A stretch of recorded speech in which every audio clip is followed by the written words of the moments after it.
조갑제TV 시청자 여러분 안녕하십니까. 2021년 9월 12일 오전입니다. 어제 장성민 국민의힘 대통령 예비후보가 왜 국정원장이 김일성을 위대한 지도자라고 말하는 제보자 조승은 씨를 호텔에서 만났느냐 하는 문제를 제기를 했습니다.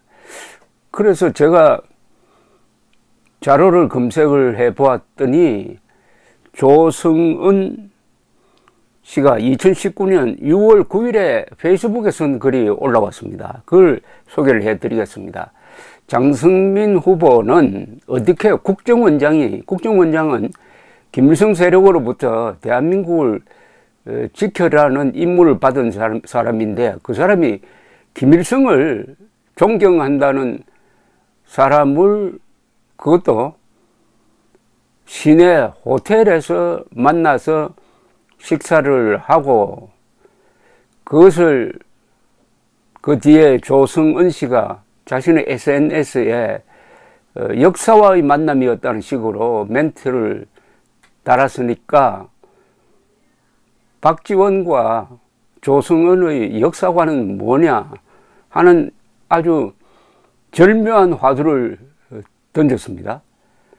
그런데 이 페이스북 글을 읽어보면은 조승은 씨가 아주 위험한 역사적 사실에 맞지 않는 김일성관을 가지고 있다는 것을 알 수가 있었습니다. 그런 인물이 지금 윤석열을 미워하고 박지원을 좋아하는 그런 마음의 어떤 성향을 보여주고 있습니다.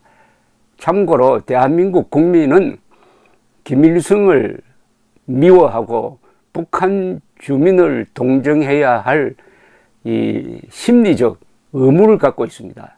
그것은 대한민국 헌법에서 나오는 어떻게 보면은 강제성이 있습니다.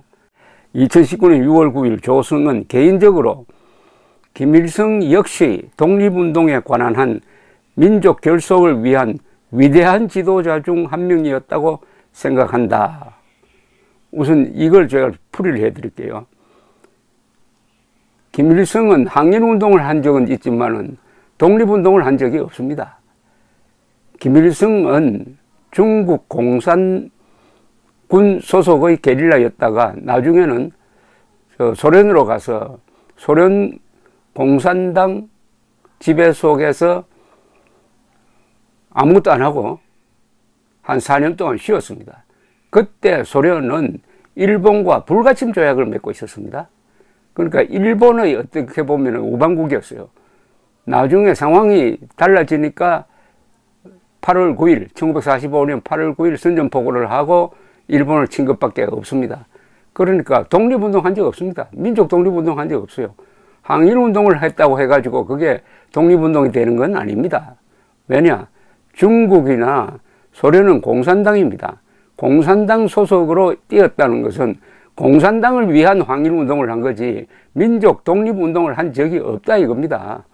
그리고 우리가 독립이라고 할 때 그것은 당연히 자유민주주의 독립이지 공산주의 체제를 세우겠다는 항일운동은 그건 독립운동 자격이 없습니다. 왜냐하면 당시에 공산주의 체제는 스탈린을 종주국으로 보는 노예가 되겠다는 겁니다. 그래서 김일성은 자연스럽게 소련의 꼭두각시가 되어가지고 북한을 지옥으로 만들게 되는 것입니다. 그런데 조승은 씨는 착각을 해가지고 김일성이가 독립운동했다고 항일운동과 독립운동을 구분을 하지 못합니다.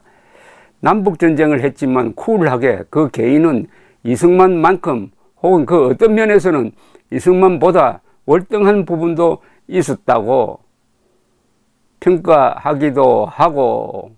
자, 이게 무슨 소리입니까? 남북전쟁을요? 남북전쟁? 이거 6.25 남침을 남북전쟁이라고 하는데, 남북전쟁이란 말은 내전이란 뜻이고, 바로 문재인 대통령이 2017년 유엔 총회 가서 연설할 때 6.25를 내전이라고 한 거 바로 그 시각입니다. 남북전쟁? 남북전쟁이라는 것은 남도 잘못했고 북도 잘못했다는 그런 뜻 아니겠어요? 이승만만큼 어떤 면에서는 이승만보다도 월등하다고 했습니다. 김일성을 이승만보다 월등하다고 하는 사람 참 만나보기 힘듭니다. 이승만을 아무리 욕하더라도 김일성보다 못하다고 한 사람이 지금 이 제보자로 나섰습니다. 그러니까 이 사건 전체의 그림을 그릴 수 있다, 이런 이야기죠.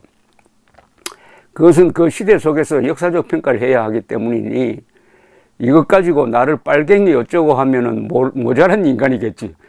저 같은 사람을 모자란 인간이라고 한답니다. 이것 가지고 나를 빨갱이라고 어쩌고 하면은 모자란 인간이겠지. 빨갱이가 뭔지 조성은 씨는 잘 모르는 모양인데, 이 빨갱이라는 말은 새빨간 거짓말쟁이라는 말이 줄어들었습니다.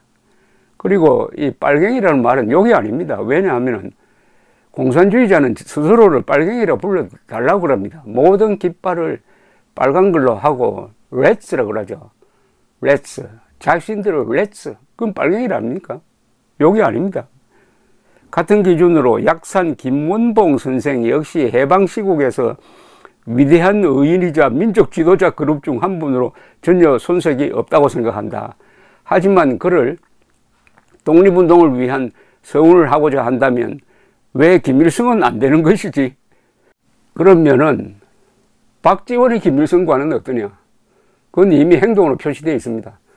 박지원 국정원장이 보여준 행태는 이것은 생각이 아닙니다. 그냥 김정일, 김정은, 김일성에 대해서 특별한 존경심과 특별한 우호심을 가지고 있는 것이 아니냐, 또는 굴종심을 가지고 있는 것이 아니냐 하는 의심을 본인 스스로의 행동으로서 보여주고 있습니다. 우선 물질적으로 김정일 정권, 민족 반역 정권이죠. 반국가 단체를 도와준 사람 아닙니까? 물질적으로 김정일, 김대중 회담을 준비하면서 북한과 비밀 합의서를 통해서 앞으로 30억 달러를 보내주겠다 하는 약속을 했습니다. 차관 선물 형식으로. 그 다음에 확인될 수 있는 것만 해도 핵 개발하고 있는 김정일의 해외 비자금 등으로 4억 5천만 달러의 현금을 현대그룹을 앞세워서 보내는데 결정적 역할을 한 사람입니다. 그리고 가장 최근 행동을 소개한다면은 김일성주의자 신영복이 쓴 글씨체를 가지고 국가정보원의 영혼이 들어가 있는 원훈을 돌에 새겨 가지고 지금 국정원 앞마당에 세워놓고 있습니다. 신영복을 통해서 김일성의 악령을 국정원에 불러들인 자입니다. 정권 바뀌면 그걸 제일 먼저 폭파해야 합니다. 물론 이 점에서 문재인과 통하죠.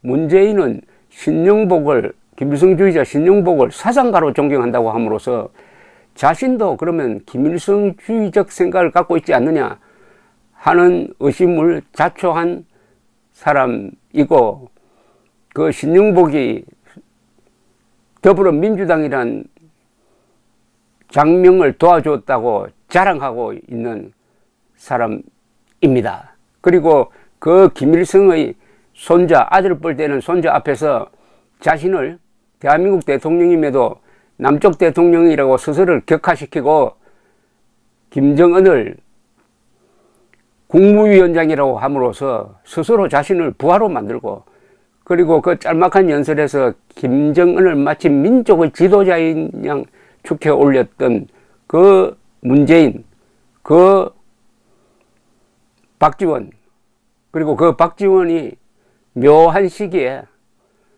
만난 조성은, 이 세 사람을 관통하는 공통된 코드는 김일성입니다.